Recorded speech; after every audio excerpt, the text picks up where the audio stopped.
Los humanos son los maestros reticentes de la guerra. Capítulo 7. El chiste más gracioso que me han contado es: la humanidad estaba preparada para la guerra. Claro, atacamos primero con un ataque nuclear coordinado en 1000 instalaciones militares e industriales diferentes, repartidas en 50 planetas al mismo tiempo. Teníamos una respuesta para el predecible ataque de los Hatsai en la Tierra.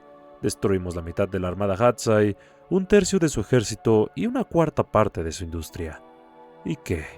El cúmulo de los Iades seguía en manos de los Hatsai. Eso no cambió. Lo que ningún observador externo parece haber considerado, ni en ese momento ni ahora, es lo que tenía que suceder después de que ocurrieran esas cosas para que cualquiera de ellas significara algo. Claro, estábamos listos para luchar, pero no diría que estábamos preparados para la lucha. Al menos, no de la manera en que muchos parecen pensar. La realidad es que las tácticas sofisticadas por sí solas no conquistan sistemas estelares. Los soldados con armas lo hacen. Y aunque teníamos un ejército considerable y un arsenal de equipo antes de la guerra, comenzamos ya en inferioridad numérica y sabíamos que el problema no se resolvería por sí solo. Necesitábamos más, mucho más. Sin embargo, esos soldados y sus armas no salen de un portal mágico. Hay que reclutarlos. Luego, cada uno de esos soldados necesita ser alojado, vestido, alimentado, entrenado, pagado y transportado al campo de batalla, y por supuesto, recibir esa arma. Hacer todo eso exitosamente en una escala de millones es una hazaña hábil. Hacerlo en una escala de cientos de millones es una hazaña increíble. Hacerlo en una escala de miles de millones en solo unos meses es una hazaña de habilidad y organización sobrenaturales. Lo sé porque lo he hecho. Mi nombre es Stuart Sisko, ex jefe del Ministerio de Guerra del Imperio Unido de la Tierra. En la preparación para la guerra, el ejército del Imperio de la Tierra Unida contaba con aproximadamente 800 millones entre activos y reservas en todas las ramas. Antes de que redujéramos a polvo a 500 millones de ellos, los Hatsai tenían alrededor de 1700 millones. Habíamos casi igualado las probabilidades, pero una vez que se recuperaran, sabíamos que el juego de números comenzaría. Ahí es donde nos acorralarían. No permitíamos que los menores de 18 años sirvieran, mientras que los Hatsai no veían problema en dejar que personas tan jóvenes como de 13 años lucharan, gracias a su cultura guerrera. Así que podían poner una mayor parte de su población en el campo que nosotros, ayudados por su mayor población. Sin embargo, tomaría tiempo para que ambos lados aumentaran sus fuerzas, y aumentar el poder militar e industrial rápidamente era algo en lo que la humanidad se había vuelto excepcionalmente buena.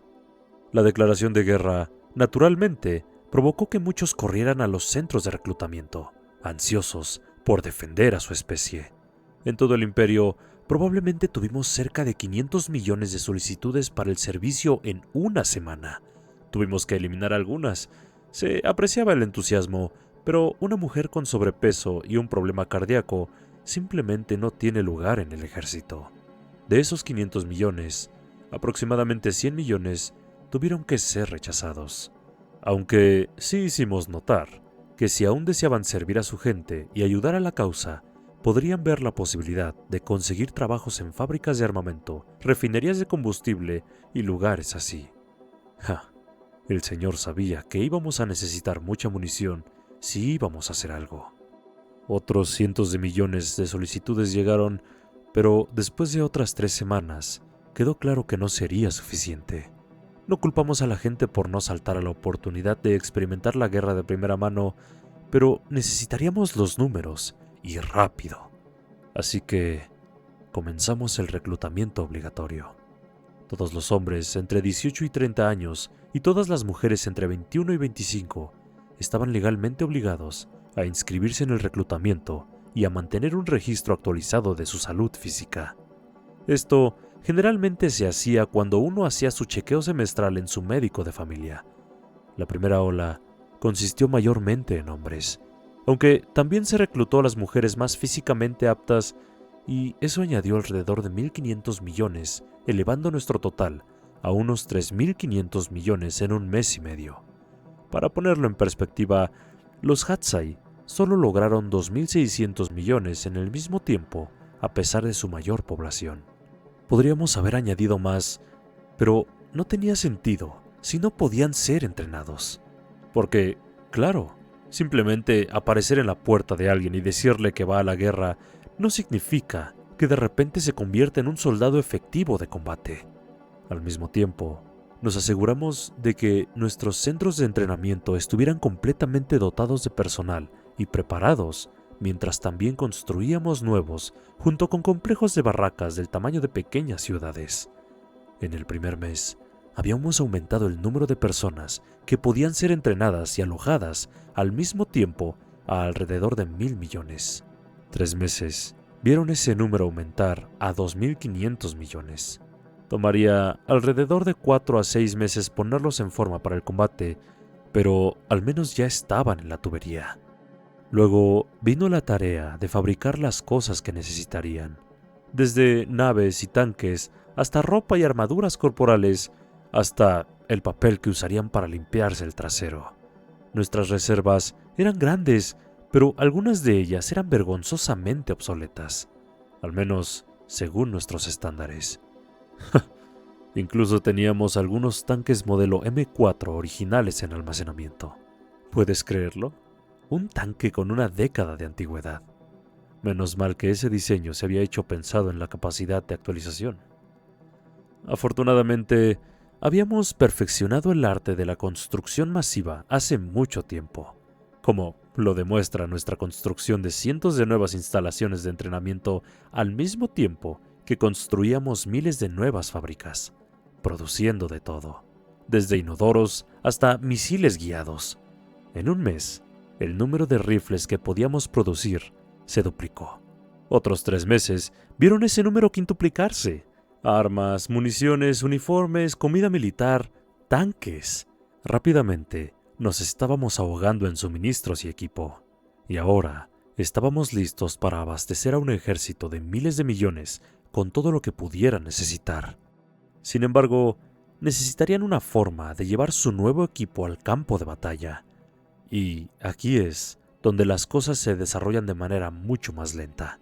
Obviamente, las naves tardan mucho más en construirse que un arma.